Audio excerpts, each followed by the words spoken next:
Бол төмөр ерөөгөл компани Сэлэнг аймагт уул уурхай явуулдаг. Сэлэнг аймгийн төвд 100% компани хөрөнгө оруулалтаар ёслол хүндэтгэлийн ордон барьж өгсөн. За мөн олон улсын стандартад нийцсэн спортын зохицолбоор барьж өгчээ. Үүнээс гадна ерөө сумын инженерийн шугам солих зураг төсөл гаргуулж бугант сумын бохирын системийг бүхлээрээ сольсон байна. За түүнчлэн Дорн говьд 150 хүүхдийн 2 цэцэрлэг 150 ортой эмнэлэг барьж ашиглалтанд оруулжээ. За энэ нь 2015 онд улсын хэмжээнд хийгдээгүй бүтээн байгуулалт юм а.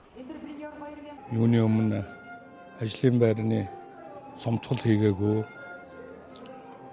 Хуучин одоо бүх ажилтныхаа байрыг энэ хүн хэцүү цаг үед хадгалж үлдсэн 15 онд бас компани өөрийн дотоодын хөрөнгөөр шинэ үйлдвэр байгуулсан. Мөн нийгмийн хариуцлагын хүрээнд нийгмийн салбарт томоохон хөрөнгө оруулсан зэргийг харгалзаж энэ шагналыг болгосон гэж бодож байна. Энэ бол манай хамт олонны, бүтээл хамт олонны одоо нөр их хөдөлмөрөө. Харин оны байгаль дээлтэй ногоон технологи нэвтрүүлэгч компаниар Ultrasonic компани шалгарсан юм. Тус компани хөрсний бохирдол, агаарын бохирдлыг бууруулах чиглэлээр үйл ажиллагаа явуулдаг бөгөөд хөрсний бохирдлыг бууруулах чиглэлээр 2 том төслийг хэрэгжүүлсэн байна. Халаалтын хэрэгцээний халуун усны ахуйн цэвэрлэх байгууламжийн хамгийн сүүлийн дэвшигтэй техник технологи бүхий ногоон технологиудыг импортлон нийтийн хүртэл болохын төлөө зарим ажиллаж байна.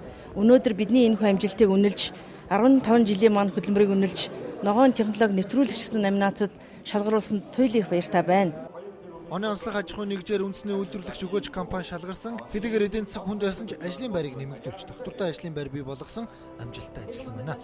Техник технологийнхаа шинжилтийг үргэлжлүүлээд улам сайхан ийм өрөнд орны шугам оруулж ирж тэрэн дээр бүтээгдэхүүнийхээ нэр төрлийг олшрууллаа.